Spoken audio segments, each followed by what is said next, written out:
क्या आपने कभी सोचा है कि दीवार पर टंगा एक मामूली सा आईना सिर्फ आपका अक्स दिखाने के लिए नहीं, बल्कि किसी और दुनिया में झांकने का जरिया भी हो सकता है।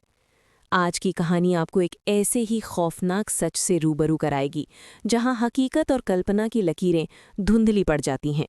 कहते हैं कि अगर आईना सही जगह लगा हो तो वो आपका प्रतिबिंब दिखाता है, लेकिन अगर वही आईना किसी गलत चौखट पर सज जाए तो वो उन रूहों और ताकतों का रास्ता बन जाता है जिनसे हमारा सामना सिर्फ बुरे ख्वाबों में होता है। ये सिर्फ एक कहानी नहीं, बल्कि उस हकीकत का आईना है जिसे हम अक्सर अनदेखा कर देते हैं। एक ऐसा सफ़र जहां एक आईने के स्थान बदल जाने से पूरी दुनिया ही पलट गई। क्या है उस पार? कौन है जो हमें वहां से देख रहा है? तैयार हो जाइए इस अनकहे डर का सामना करने के लिए। मेरा आपसे वादा है कि इस कहानी के अंत तक आप अपने घर में लगे आईनों को फिर कभी उस नज़र से नहीं देख पाएंगे जैसे आज देख रहे हैं। नासिक के शांत से दिखने वाले गांव प्रतापगढ़ की गलियों में एक ऐसा घर था जिसे देख राहगीर अपनी नज़रें झुका लेते थे। बरसों पहले वहां रहने वाला एक हंसता खेलता परिवार रातों रात धुएं की तरह गायब हो गया था। पीछे छूट गए थे तो बस धूल से सने पीली दीवारों वाले कमरे और वो विशालकाय आईने। श्यामचरण का परिवार जो बरसों से किराए की चक्की में पिस रहा था, उनके लिए ये घर एक वरदान की तरह आया।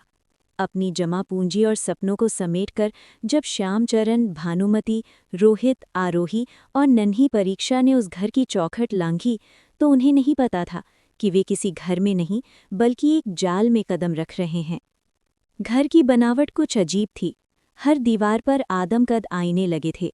वे साधारण कांच नहीं थे, उनमें एक अजीब सी धुंध थी, जैसे कोई उनके पीछे से झांक रहा हो। आरोही ने चहकते हुए कहा, माँ देखो कितने सुंदर आईने हैं, बस थोड़े गंदे हैं, मैं इन्हें अभी चमका देती हूँ। लेकिन वो जितना उन्हें पहुँचती, वे उतने ही धुंधले होते जाते। जब दीवारें बात करने लगी। घर को अपना बनाने की चाह में परिवार ने उन दीवारों पर अपनी खुशहाल तस्वीरें टांग दी। बस वही उनकी सबसे बड़ी गलती थी। जैसे ही उनकी तस्वीरें आईनों के बगल में लगीं, घर का माहौल भारी हो गया। रोहित को अक्सर महसूस होता कि जब वो सोता है तो कोई उसके सिरहाने खड़ा होकर उसे एकटक देख रहा है। उसे हवा में एक अजीब सी गुर्राहट सुनाई देती। एक रात सन्नाटे को चीरते हुए एक आवाज़ आई, जैसे 100 शीशे एक साथ कत्ल किए गए हों। पूरा परिवार सहम कर जाग गया, पर जब उन्होंने बाहर जाकर देखा तो कहीं एक खरूंच तक न थी।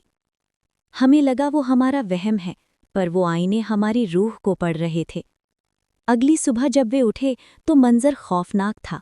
जिन आईनों को कल साफ किया गया था, वे आज ऐसी कालिख और धूल से भरे थे जैसे सदियों से शमशान में पड़े हों। उस रात रोहित की रूह कांप गई। उसे अपने कान के पास बिल्कुल साफ फुसफुसाहट सुनाई दी, हमें तुम्हारी जगह चाहिए। वो बेदहवास होकर अपने पिता के कमरे की ओर भागा। भानुमति रसोई में बर्तन समेट रही थीं जब उन्हें लगा कि फर्श पर उनके साथ साथ एक और परछाई चल रही है। पूरा परिवार एक ही कमरे में डुबक गया। बाहर से बर्तनों के गिरने और किसी के बेतहाशा चीखने की आवाज़ें आ रही थीं। सुबह होते ही जब वे बाहर निकले तो पड़ोसियों की आंखों में हमदर्दी कम और डर ज्यादा था। एक बुजुर्ग पड़ोसी ने कांपती आवाज में बताया, बेटा, तुमने इस घर का इतिहास नहीं पूछा। यहाँ रहने वाला पिछला परिवार कहीं गया नहीं है। वे इन आईनों के भीतर कैद हैं। ये आईने साधारण कांच नहीं, बल्कि दूसरी दुनिया के दरवाजे हैं। ये तुम्हारी खुशियों को सोख लेते हैं और तुम्हें खींच लेते हैं। डर के मारे श्यामचरण ने कुल्हाड़ी उठाई और एक एक कर सारे आईने तोड़ डाले। कांच के टुकड़े फर्श पर बिखरे थे, मानो किसी की लाश के टुकड़े हों। उन्होंने सारा मलबा कोसों दूर फेंक दिया, पर नियति को कुछ और ही मंजूर था। आधी रात को जब सब सो रहे थे, घर में एक ठंडी लहर दौड़ी। जब भानुमति की आंख खुली तो उनके गले से चीख निकल गई। सारे आईने अपनी अपनी जगह पर वापस लगे थे। एक भी दरार नहीं, एक भी खरोंच नहीं।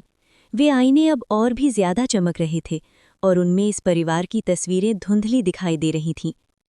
ये सब देखकर उनका पूरा परिवार डर गया और उन्होंने तांत्रिक के बारे में पता किया, जो कि वहीं जंगलों में रहता था। जंगल के उस बूढ़े तांत्रिक ने घर देखते ही कह दिया, ये घर नहीं, एक पोर्टल है। वे तुम्हें खींच रहे हैं। अगर आज रात तुम यहाँ रुके तो कल दीवार पर तुम्हारी शांत तस्वीरें रहो, तो होंगी, बाहर मत देखो। पर तुम मुझे खुद बहुत डर गायब हो लग रहा है। जाओगे। सुबह हो गई, चलो बाहर। श्यामचरण क्या ने हुआ एक तुम्हारे पल साथ? की भी अगली देरी सुबह नहीं जब वे की। उठे तो अपने मंजर जीवन की खौफनाक सारी था। जिन कमाई, आईनों को कल अपना साफ वो किया गया था सपनों वे का आज घर ऐसी कालिक और और धूल से अपनी भरे उम्मीदें रहे। वहीं रोहित छोड़कर को अक्सर वो महसूस होता परिवार कि जब नंगे वह पैर सोता है नासिक की तो कोई सड़कों उसके पर सिरहाने भाग खड़ा निकला। होकर वे उसे फिर से एकटक देख किराए रहा के है। एक छोटे से कमरे बस में रहने वही लगे, उनकी सबसे बड़ी जहाँ गलती थी। एक भी जैसे ही आईना उनकी नहीं था। तस्वीरें आईनों के बगल में लगी, आज भी घर का माहौल प्रतापगढ़ भारी का हो वो गया। घर बंद है। लेकिन वह कहते जितना हैं उन्हें कि पहुंचती पूर्णिमा की रात वे को उतने ही उन धुंधले आईनों के होते जाते। भीतर से आज भी श्यामचरण के परिवार की धुंधली माँ परछाइयां देखो कितने मदद सुंदर के लिए आईने हैं। पुकारती हैं। बस थोड़े क्या गंदे आपके हैं, पास मैं भी ऐसी चमका कोई देती कहानी हूँ। है? क्या आपने कभी महसूस किया है कि आईने में दिखने वाला शख्स आपके अलावा कोई और है?